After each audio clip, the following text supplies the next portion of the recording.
Assalamualaikum warahmatullahi wabarakatuh. Good morning everyone. My name is Armdwi Stianingsi from 6th Translation and Interpreting class. And now I would like to interpreting Obama's speech.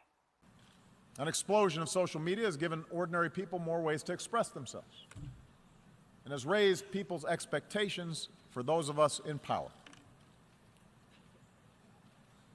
Indeed, our international order has been so successful that we take it as a given that great powers no longer fight world wars, that the end of the Cold War lifted the shadow of nuclear Armageddon, that the battlefields of Europe have been replaced by peaceful union, that China and India remain on a path of remarkable growth. I say all this not to whitewash the challenges we face or to suggest complacency. Rather, I believe that we need to acknowledge these achievements in order to summon the confidence to carry this progress forward and to make sure that we do not abandon those very things that have delivered this progress.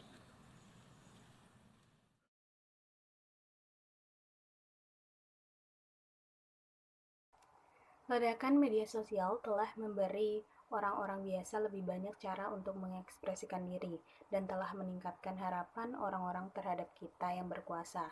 Memang, tatanan internasional kita telah begitu sukses sehingga kita menganggapnya sebagai anugerah bahwa kekuatan-kekuatan besar tidak lagi tersedia dalam perang dunia, bahwa akhir perang dingin mengangkat bayang-bayang Armageddon nuklir, dan bahwa medan perang Eropa telah didukung oleh persatuan damai, bahwa Cina dan India tetap berada di jalur pertumbuhan yang luar biasa. Saya mengatakan semua ini bukan untuk menantang yang kita hadapi atau untuk menunjukkan rasa puas diri. Sebaliknya, saya percaya bahwa kita mengakui ini untuk mengumpulkan kepercayaan diri untuk memastikan kemajuan ini ke depan dan memastikan bahwa kita tidak akan meninggalkan hal-hal yang memberikan kemajuan ini. In order to move forward, though, we do have to acknowledge that the existing path to global integration requires a course correction.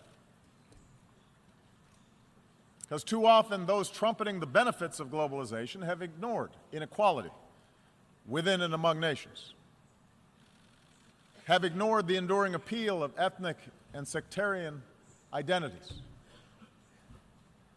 have left international institutions ill-equipped, underfunded, under-resourced in order to handle transnational challenges. And as these real problems have been neglected, alternative visions of the world have pressed forward, both in the wealthiest countries and in the poorest. Religious fundamentalism, the politics of ethnicity or tribe or sect, aggressive nationalism, a crude populism, sometimes from the far left, but more often from the far right, which seeks to restore what they believe was a better, simpler age free of outside contamination.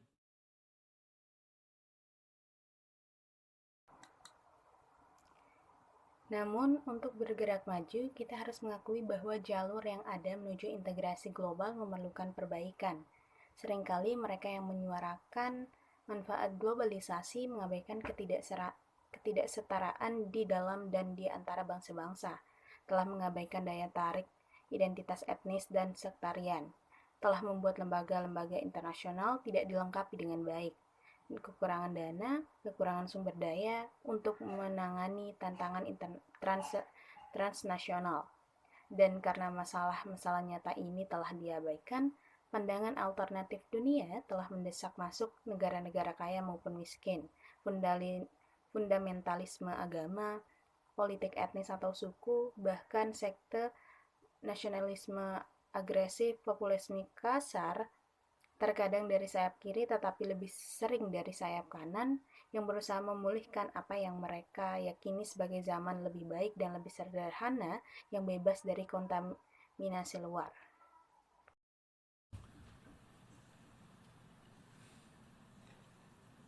We cannot dismiss these visions. They are powerful. they reflect dissatisfaction among too many of our citizens. I do not believe those visions can deliver security or prosperity over the long term. But I do believe that these visions fail to recognize at a very basic level our common humanity. Moreover, I believe that the acceleration of travel and technology and telecommunications, together with a global economy that depends on a global supply chain, makes it self-defeating ultimately for those who seek to reverse this progress. Today, a nation ringed by walls would only imprison itself.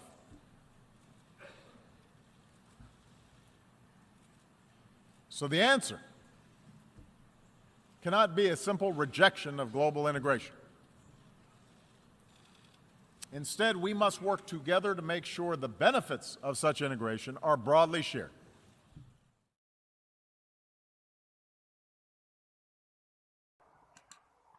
Kita tidak bisa mengabaikan pandangan ini. Mereka sangat kuat. Mereka mencerminkan ketidakpuasan di antara warga negara kita. Saya tidak tahu pandangan tersebut dapat memberikan keamanan atau kemakmuran dalam jangka panjang, tetapi saya percaya bahwa pandangan ini gagal untuk mengenali kemanusiaan pada umumnya dan pada tingkat yang sangat dasar. Selain itu, saya percaya bahwa percepatan perjalanan dan teknologi dan telekomunikasi bersama dengan ekonomi global yang bergantung pada rantai pasokan global pada akhirnya akan merugikan mereka yang berusaha memutarbalikkan kemajuan ini. Saat ini, sebuah negara yang dikelilingi tembok hanya akan memenjarakan dirinya sendiri. Jadi, jawabannya, kita tidak bisa berupa penolakan sederhana terhadap integrasi global. Sebaiknya, kita harus bekerja sama untuk memastikan manfaat dari integrasi tersebut dibagikan secara luas.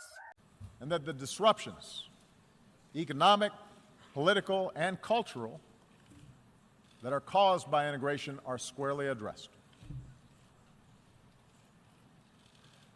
Now, this is not the place for a detailed policy blueprint, but let me offer in broad strokes those areas where I believe we must do better together. It starts with making the global economy work better for all people and not just for those at the top.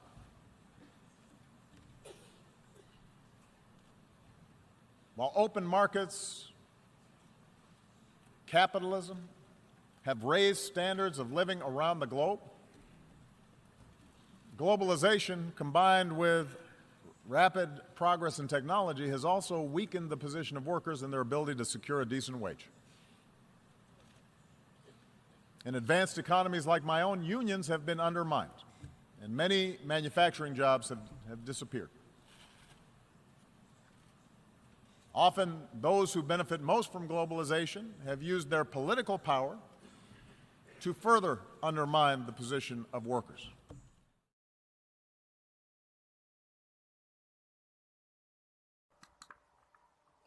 Dan bahwa gangguan ekonomi, politik, dan budaya yang disebabkan oleh integrasi dapat ditangani dengan tepat.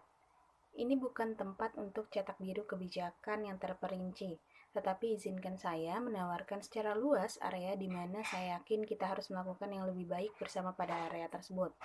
Ini dimulai dengan membuat ekonomi global bekerja lebih baik untuk semua orang, dan bukan hanya untuk mereka yang berada di puncak.